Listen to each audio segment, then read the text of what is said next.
And there are two ways to get there. The first way is you hike 3 miles and then you have to go off trail, bushwhacking. I didn't even know that Oh, was a real word, but it bushwhacking. is. You have to bushwhack for like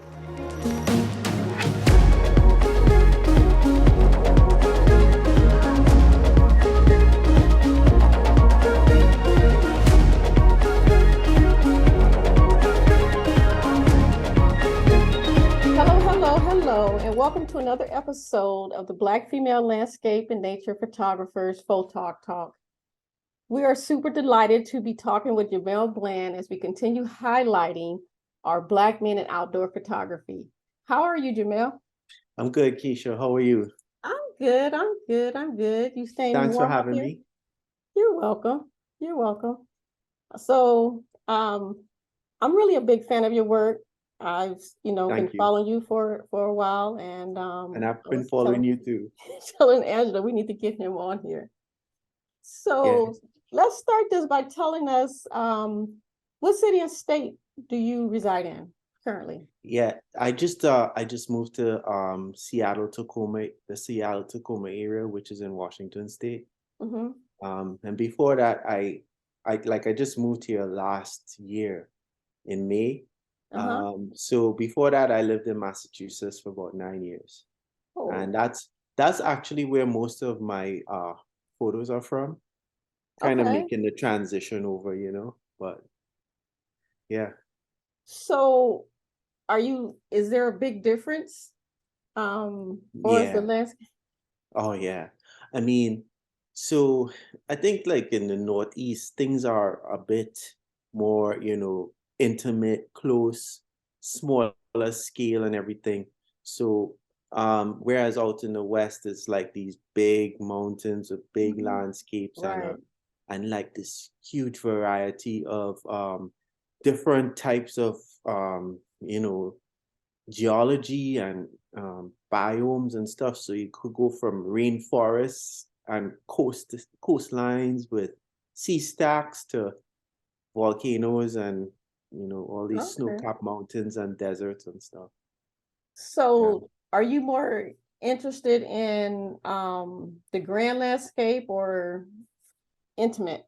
Yeah. So it's so funny because I think at the beginning, when I started taking pictures, I didn't care. It was all Okay. the same for me. But over time, I started wanting something bigger, grander.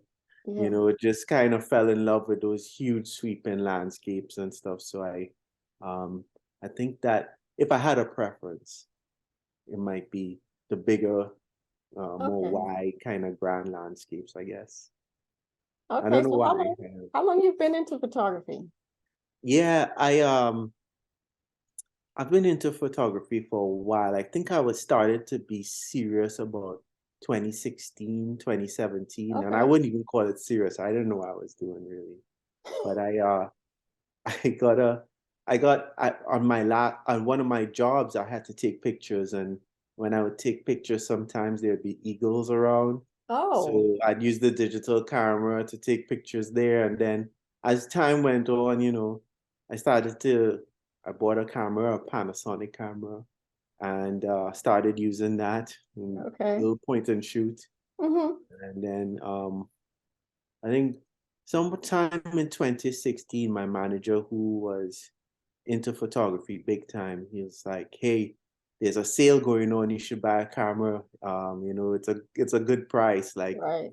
$500." I was like, "What?" But I got the camera, and ever since then, it's been sort of like you know a journey, like just discovering.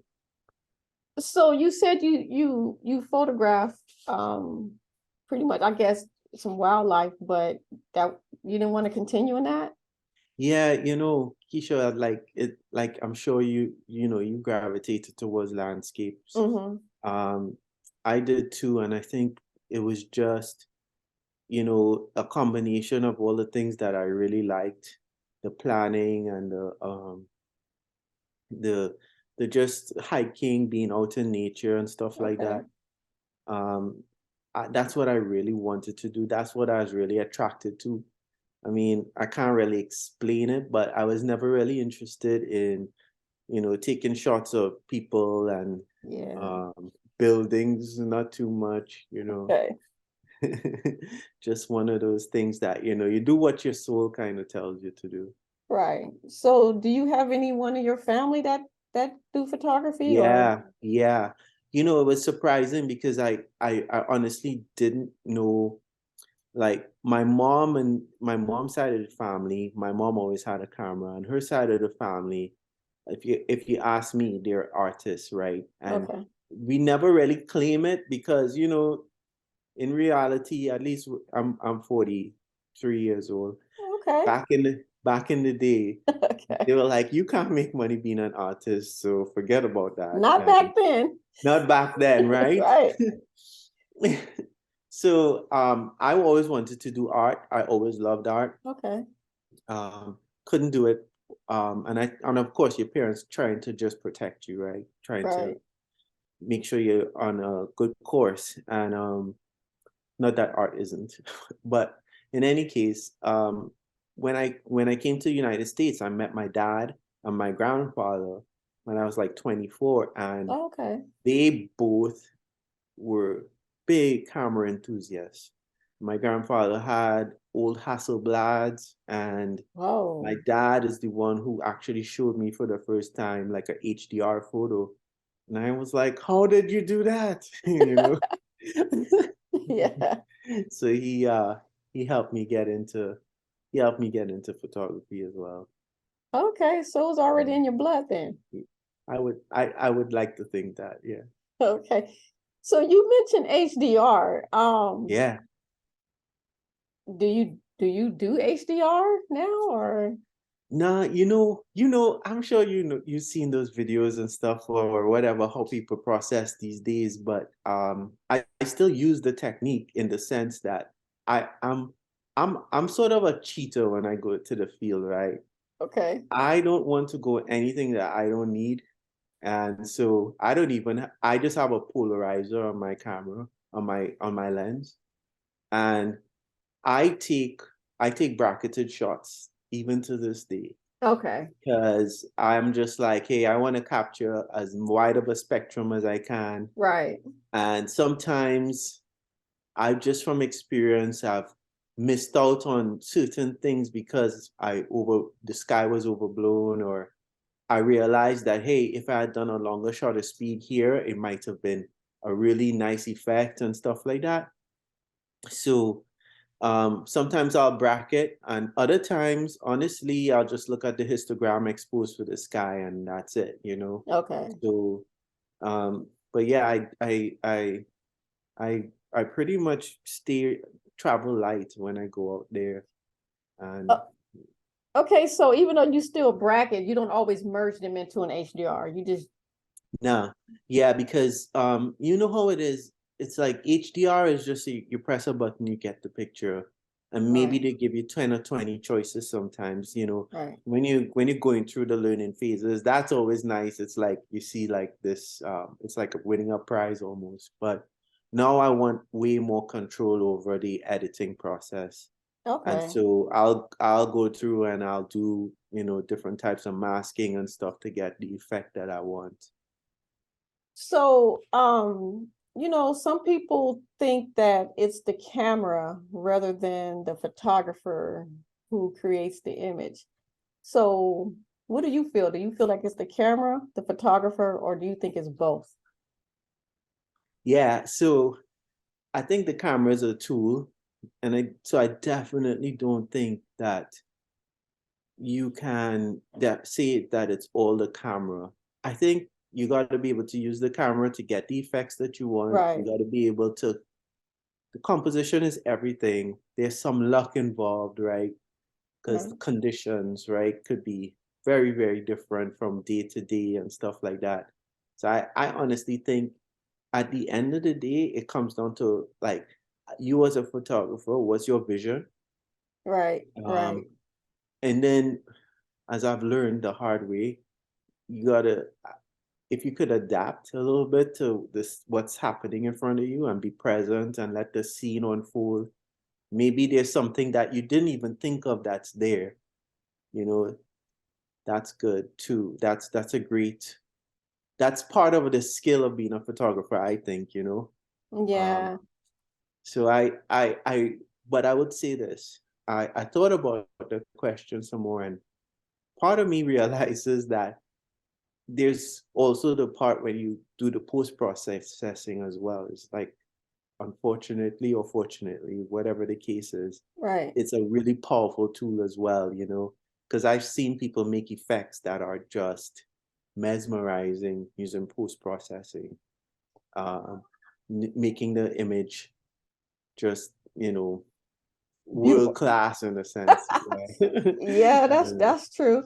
So being that you said that, how has photography in itself, even with the post-processing, changed since you started in the beginning versus like now? Yeah. Um, so I was started during the HDR age, you know, so Hmm. post-processing started being like, it was heavy. A lot of people were using it, and probably using it overusing it, probably, Yeah, you know. especially with HDR. Oh yeah, you're getting these crunchy, grungy photos, and you're like, Take the take the clarity all the way up. Okay. and some of those blues and reds, I still remember them. Yeah. But you know, I think that people today have sort of like really fine-tuned post-processing, Okay. and I think there's more of an appeal when people can do it tastefully, Right. because there's nothing you can't do anymore with an image, Exactly. right? And it's like when somebody can do it tastefully, that in itself is a skill that's, you know, I think worth having. And so I spend a lot of time learning other people's processing Okay. methods, and Right. then just pulling the pieces that I like from their method, you know. Yeah, Um, and making it your own. yes, exactly. Okay, so what has been your most challenging shoot to date? Challenging shoot. Yeah, like, Uh yeah, I know exactly which one it is. okay. I I it was during COVID, and I think I was at home for probably a year or so, and I was just itching to get out. And I remember that there was some, you know, some shootings and stuff that happened on the news with regarding black men, and I just really wanted to, there was something in me that's making me want to go challenge myself to something and just get out, right? And Hmm. I there was this mountain in New Hampshire called Mount Whitewall, right? And it's in the heart of the Pemigewasset Okay. wilderness. And I did a bunch of research, and there are two ways to get there. The first way is you hike 3 miles, and then you have to go off trail bushwhacking. I didn't even know that Oh, was a real word, but it bushwhacking. is. You have to bushwhack for like 3 or 4 miles to get to the top of Mount Whitewall, right? And there's Oh, like bears and moose and stuff up there, right? whoa. Or you could take a trail that's about 6 miles long, and then you climb this rock fall to get to the top. And that's the shorter way, right? But when it's shorter because you don't have to bushwhack. Okay. And I went the bushwhacking way because I don't like heights. But you Um, was okay with the bears and the moose. I was okay, willing to take my chance with the bears and the moose over some Okay. height. Okay. So I planned for it, and I did it. So I get there, and I take the bushwhacking trail, and as I'm going through the trail, I bought some bear spray, and I start seeing bear scat all over the place, and I'm like, Ah. there's bears here. So I go to get my bear spray so I can be ready, because this is my first time bushwhacking by myself, right? Okay. Yeah, you didn't And even know it was a word. So there's no bear spray. I lost it. Oh, So anyway, I couldn't turn back, and I wasn't going to turn back for that reason. And so I kept going, and I finally get there, and I'm exhausted by the time I get there. Like I didn't even want to take pictures anymore. I But bet. I did it, took the pictures, and I spent the night up on the top, right? So yeah, because I it took me a few hours to get there. So I spend the night up on the top, wake up in the morning, and it's pure fog, and my shoulders are killing me, and I'm tired. And I decide that I'm going to go down the rockfall to get home, because to bushwhack through that bush in the fog, I just knew no, not a good idea. And I think that when I got to the rockfall, I had second thoughts, because I looked down and it just looked like it was straight down. And but I tried to turn around and I couldn't turn around because the hill was too steep and the pack I was carrying was like 45 pounds. Whoa. And so I decided to just take it one step at a time down the rock wall. And there were times when I was sliding on my butt down to the bottom. And so when I get to the bottom, two hikers are walking past me and they go, "Wow, did you have a hard time?" And I didn't realize until I got back to the car that the back of my pants was just ripped. What? So, yeah, So you did yeah. all of that and you did not get a shot. You didn't I get, so you didn't get a shot? I did get a shot, and I Okay. sent it's in the package that I sent to you guys, but that's the one shot where I'm probably the only person who really treasures that shot, because I know what it took to get there. Yeah, bushwhacking, no. Yeah, So did you didn't see any bears? did not see a thing, to be honest. Well, I just saw their poop. that's a good thing. And it, I mean, Yes, that's a good thing because you didn't have your bear spray. You just got done using all your energy bushwhacking up to the that's top. right. I would have been So an you wouldn't easy have no meal. energy to be fighting off no bears. Yeah, I would have been an easy meal. Yeah. So share with us, how has photography shaped the person you are today? Yeah, I think that for me, I feel like there's a sense of freedom when I go out into the outdoors, you know. Yeah. And so that's what I chase most of the time. Um, and really it's because I feel like out there things are pure, you know, and beautiful as well. And so being in that environment, it kind of helps heal you from Yeah. what you face on a day-to-day Right. basis. So it's for me, it's therapeutic, you know. Right. Um, on the on the other hand, though, I always had a real strong creative streak in me that I just needed to satisfy. I'm an engineer, which is actually the opposite of what most people think creative is. Right. But but you know, even in my job, I have to be creative, and here again, you know, just that need for expression, um, as some sort of self-expression. I do find myself sort of like seeing that reflection of that side of me in nature, Okay. and just wanting to connect with it is why I go out there. So how often do you go out? I know you have a full-time job, but how often do Yeah, you? and I try to get out like every other weekend. Um, Okay. you know, the thing about it is winter, things are slower. Um, because I'm not yet a strong winter hiker or anything like that. Okay. One day I will be, but in the summertime, springtime, fall especially, I try to go out every weekend if I can. Okay. Okay. Yeah. So has the pandemic at all affected your ability to shoot, or how did it affect you early on? I know you said that that's when you went bushwhacking, was during Yeah. the pandemic, Yeah. right? Okay. Yeah. The pandemic actually was a, actually, I mean, as crazy as this sounds, a great time to go out and shoot Yeah, because there was hardly anybody out there.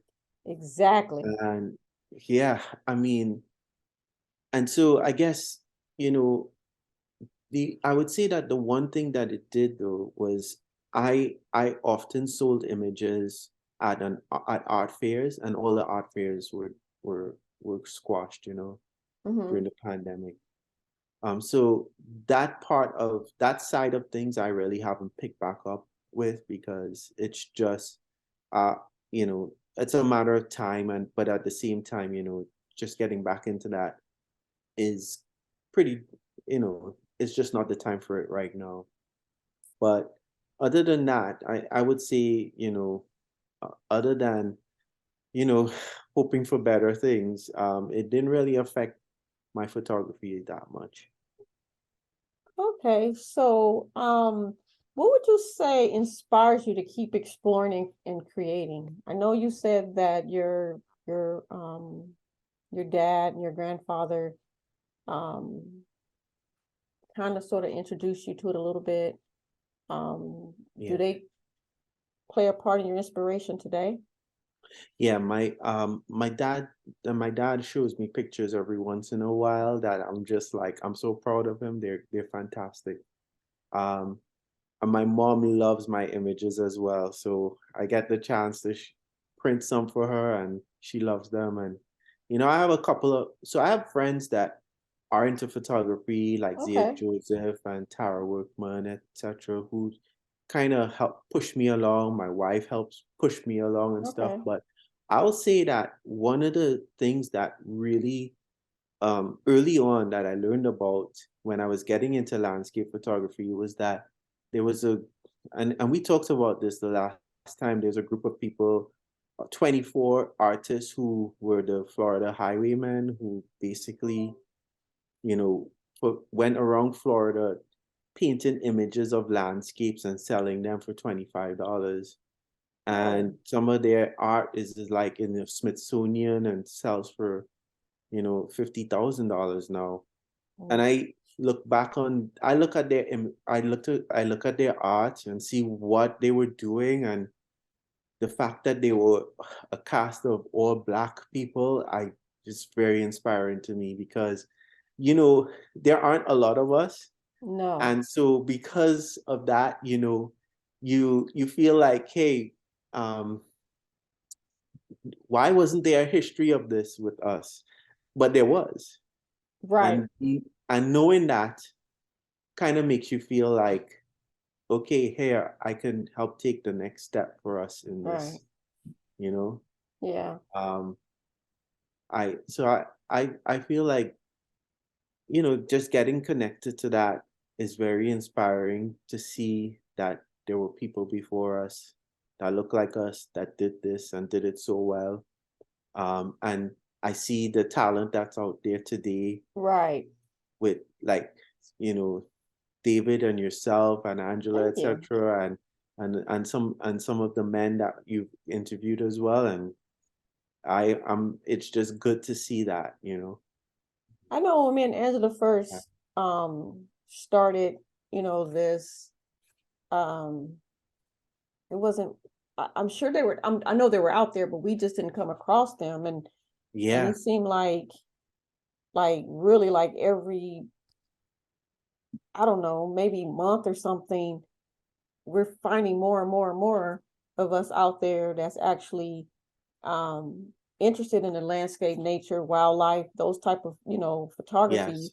Yes. where, most of our, we're known to be, Yes. to do what is it, weddings and portraits and stuff, and we're not really known to be outside in the Exactly. elements doing this, but Exactly.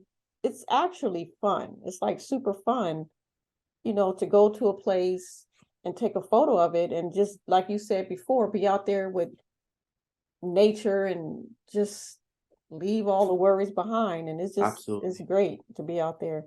Absolutely. Um, so it's, I'm grateful that we decided to do these, interviews, because each person that we interview has a whole different story, have a whole different Yeah. Yeah. you know, outlook on photography and how their journey started. So this is just great. So with that Yeah. said, do you have any goals for 2023? Yes. So my goal is I want to do a project where I take probably about 12 shots Okay. with a specific theme, and the theme is really something around framing those images using the environment around it.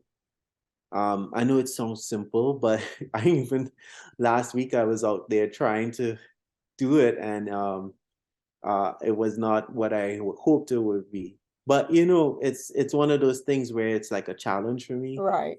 Um, and so yeah, I figured I would do a compilation of 12 images this year that centered around that theme, and see how it turns out, you know.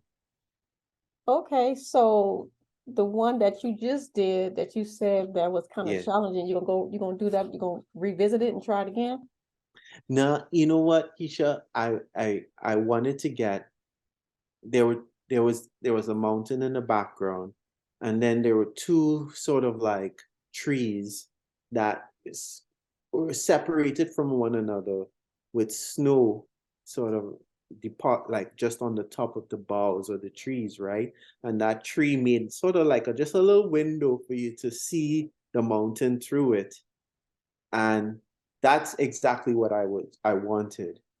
But when I took the images, the mountain looked as though it was so small and so far away. And Oh, and it just didn't have presence in the image as much as okay. I wanted it to. So I'll have to try again. Maybe Okay. another Well, spot. you got to go back out there. Yeah, for sure. For sure. So if money was no object, where would your dream location to photograph? Where would that Yeah, be? I have two locations. Okay. So I have the Ruwenzori Mountains in Uganda, Okay. and they're called the Mountains of the Moon. And they're like, there's one of the last few glaciers in Africa that's there. And there's wildflowers and chameleons and all these other crazy looking flora and fauna, as they call them, I guess, Okay. that I would just love to see. I would love to see. I'd love to go on, be on that glacier before it melts. Um, and just be, you know, a part of that type of landscape with that sort of like high elevation, Africa specific sort of like, you know, Yeah. vibe to it. It's just, I just love how it looks. And then the second place is there's a desert in Algeria called the Tassili Najar, and it's in the Sahara, of course. It's huge, and there's Okay. a part of it called the Red Desert that's just this red, bright, dark, well, almost like a bright red sand that's really beautiful. And That sounds pretty. yeah, so those are my two goals. One day. Okay, so which one you gonna go to first if you hit the lottery? Oh, definitely the glacier. The glacier is not gonna be around long. The desert, yeah. Yeah. Desert gonna still be there. Yeah. Yeah. Okay. Okay. So, um, I have a question for you. You Yes. know, we as photographers, we're always looking for that perfect camera bag. Yeah. So aside from the obvious camera gear, what's in your camera bag? What's in And my and camera? you said that you carried a 40-pound pack when you was Yes. bushwhacking. Yeah. So is that your favorite camera bag? And if it was, what is it? No. No, it's not. No. Okay. I so generally when I leave home, I leave the tripod in the car. I have a Leo photo tripod. Okay. Um, but I'll be honest with you, I mostly use that as like a walking stick. I don't really use it You don't? that much. No, I really like shooting handheld, Long and exposures? if I get to a waterfall and I need a long exposure, yeah, I'll use the tripod. Okay. But for the most part, I don't use it that much. But I have a circular polarizer, like a saying. Um, and I'll carry like extra batteries. I do have a Sigma 12 to 24 millimeter lens. Okay. That's my wide angle. And I also have a Tokina 70 to 200 f2.8 lens. Okay. Ooh, is that So I have heavy? a night, yes, very. And I have a Nikon D850, which is super heavy again. So that's how it adds up to 40 pounds. Okay. Yeah. And so what is your favorite camera bag? Do you You know what? I have a Leo photo camera bag that my wife got me a long time ago, and it's just been perfect. so you have one bag Yes. when Yes. okay. And I throw the drone in there, everything sometimes In that one bag. in that one bag. It's all going in there. Yeah. Okay. And so you still shoot with a DSLR. Yes. Yeah, that camera is kind of heavy. Yeah, it is very heavy, and the lenses are very heavy. Okay. Yeah, and the thing about it is I have some 6 and 8 mile hikes that I have planned this year, and I am not ready for that. I am not ready for that. So this bag that your wife bought for you is Yes. one bag you have. Is it what kind of bag is it? It's like a backpack, sling Yeah. bag, shoulder bag. What is it? Yeah, it's a low pro. I'm sorry, did I say Okay. something else? You said I have a Leo low pro photo. backpack. Okay. Yeah, that's the tripod. You're right. You're right. And so it's a low pro backpack. It is a backpack. But it has like a rain guard on the Okay. bottom. It has all the pockets that you need. You can change the pockets in the main compartment. You can carry your cards and stuff. So I never really saw a reason to switch out. But when I do any kind of camping or big or pretty long day hike or whatever the case is, that it's not gonna work because I might have to carry, of course, a tent and a sleeping bag, Right. food, water, whatever the case is. So I have another hiking backpack really Oh, for just that. for that. Yeah. You have one bag. Everybody else on the planet have multiple. Yeah, I try to be a minimalist, right? Okay, yeah, Just I'm impressed by that though, because I'm still looking for the perfect bag. I don't think it okay. exists. I don't think it What exists, is it but about the bag what are you looking for in the bag? well, I like when they, it's open from the back because when you put your pack down, it gets Yes. dirty.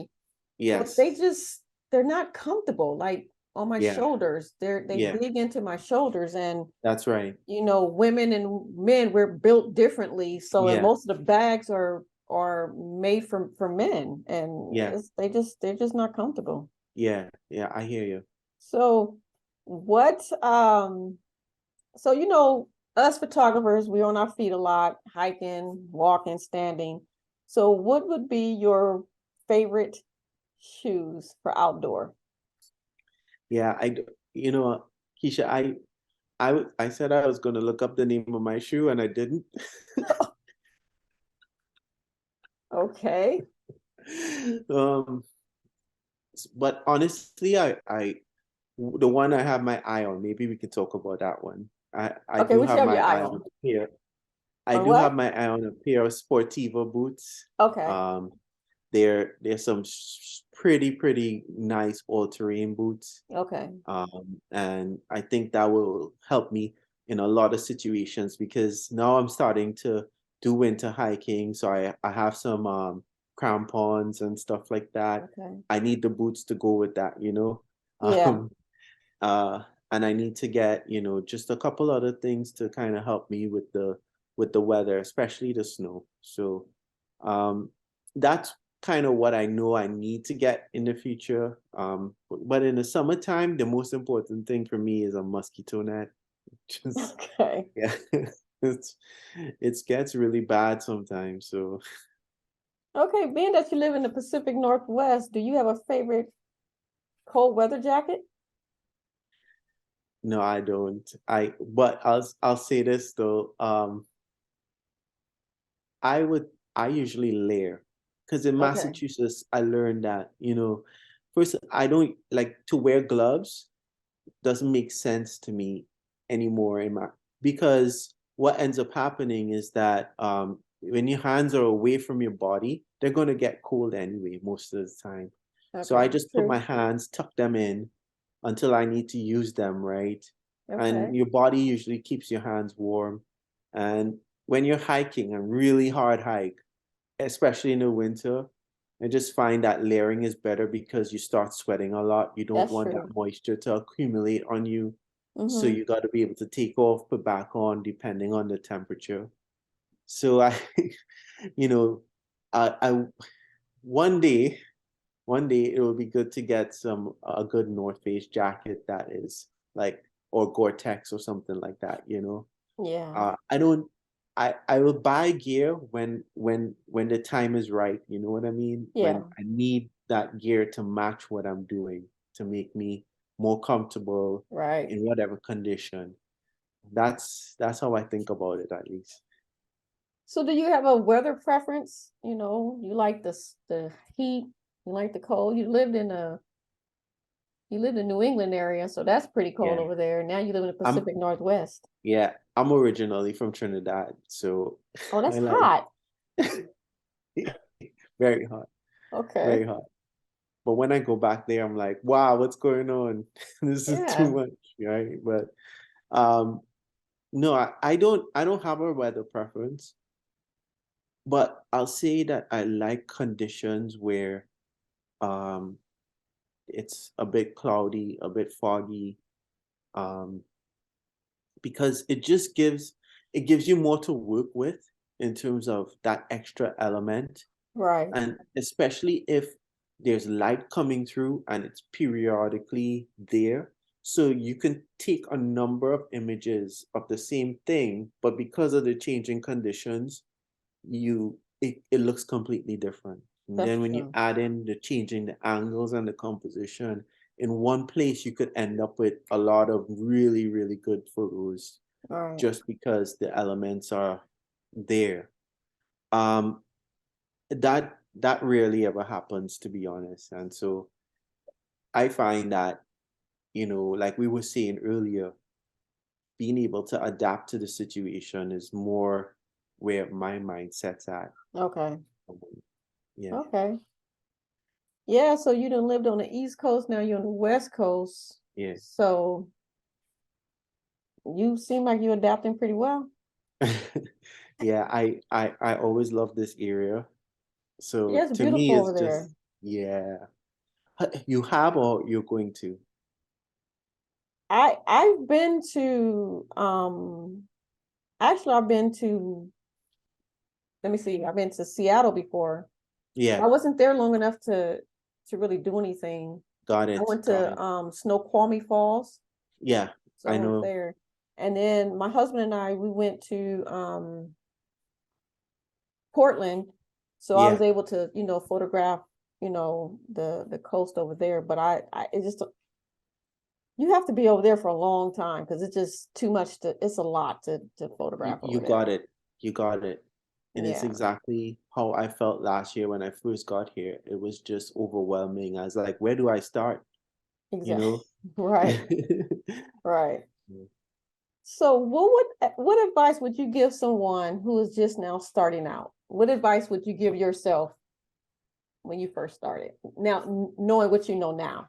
Knowing what I know now. Yes. Yeah, I think there's two things in my mind. I think that I realize now that photography really is a skill, and having a growth mindset helps to sort of like make you realize that it is an art, and it's an art that you could learn. Anybody Right. can learn. Um, and that you can over time, it just takes time to figure out what it is that you really want to do. And it's a journey like anything else, right? But Hmm. one of the things about photography is that you have freedom of expression. So you can go after the landscapes, portraits, you know, architectural architecture, whatever it is you Hmm. want, and and do really well in it.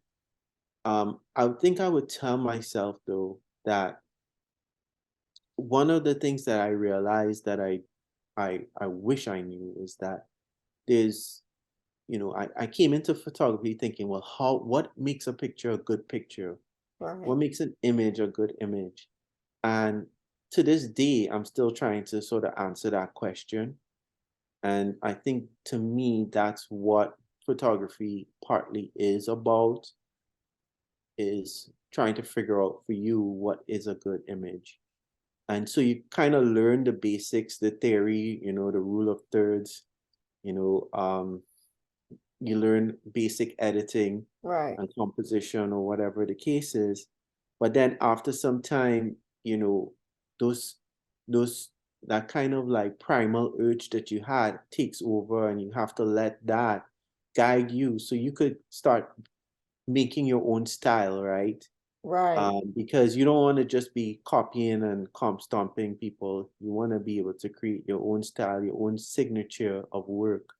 And you have to like listen to yourself and trust yourself through that process in order to get there. Otherwise, you're just copying. It's not art, in my mind. So, what would you say is your style? Have you developed your style? You know what it looked like? Can you Yeah, Keisha, that's a hard question. I one of my friends, yeah, Joseph, actually told me, as soon as you post that image, I know it's yours. And it's not that there's something special about the image that, in my mind, differentiates it. I think it's just that there are a lot of twists or turns that I take in my processing, in the way I frame things, in the way I do what I'm seeking in the image, okay. that sort of like in a subtle way makes it mine. Okay. Um, but I don't, there's some people rely on, let's just say, adding a color tone that's Right. specifically theirs to make it their image. Right. Um, I truly believe that it starts being your image the moment you see it in that viewfinder, and you decide that you need to move that a little bit to the left, right, up or down, Right. or you're going to wait for the light to hit at this specific angle because you like how it looks against the foreground or the mountain or whatever. Yeah, All of those things make it your image because that's that's true. your vision. That's something that appeals to you. So I think that it's a process, and I don't know how I get there, and I don't know why I stop or start, but Okay. yeah. So we kind of touched on this a little bit earlier today or during this conversation, or at least you did. African Americans, we make up a very small percentage when it comes to the, landscape, nature, and wildlife photography. So what does it mean to you when you see others like yourself out there doing this? Yeah. It's I find it so encouraging, and it's just, again, I feel like we have so many opportunities that we should be taking advantage of. Right. I don't think that you could ever look around and say, hey, this is or isn't for Black people or whatever the case is. I think that we have the skills and the talent to do anything. Exactly. So so I when I see others like me in this genre, I it gets to the point where I feel like, okay, finally we're coming we're coming home to an art and to Right. um and hearing the message of the outdoors, I guess, in a way. Mm-hmm. And I feel like at first it's going to be people like you and I who are just like thinking about those types of things. Maybe just what for whatever reason it appealed to us. But as we as we start to make images, as we start to put ourselves out there and get other people out there, that's hopefully going to inspire a new generation to come and do Exactly. things that we couldn't even think of, right? Right. And and I can't, to me, it's sort of like I can't wait to see what the next generation will do. Um, but I really hope that with you guys and the channel that you're doing and Mm-hmm. all the work that you're doing around giving us this sort of like publicity, that it starts to break the molds and break the barriers of what we are and what we would tend to photograph, has no limits, right? We Exactly. we can get into any genre, and be successful and do beautiful work. So I love the fact that we're pulling a community together to help Yeah. encourage each other. That's that's well said, and it's like when I got started in this, I really wasn't thinking about that. Yeah, But as time progressed and I started seeing that, look to my left, to my right, and yeah, okay, I'm the only one. yes, It's like it's I don't it's a weird feeling, you know. But now it's like doing this, and what me and Angela are doing is introducing us to it's a lot of us, yeah, that are actually out there doing it. We just never yes. met each other. So Yes, exactly. yeah, And we so need to know that because there's nothing worse than feeling isolated for yeah, too long, right? That right. could be very discouraging. So knowing that we're out there, I mean, when you and Angela started the group, when James started the group, and I started, you know, commenting with other Black photographers who were doing amazing work and seeing these images that are like world class, I'm Right. just like, feel like, all right, good, here we go. Yeah, And you writing comments, encouraging each other and stuff like that. yeah, That's fantastic. yeah. Well, as we bring this to a close, we would like to thank you, Jamel, for taking the time to sit down and talk with us. So please let our audience Thank you. know where they can find you, your IG, your Facebook, your website, etc. Sure.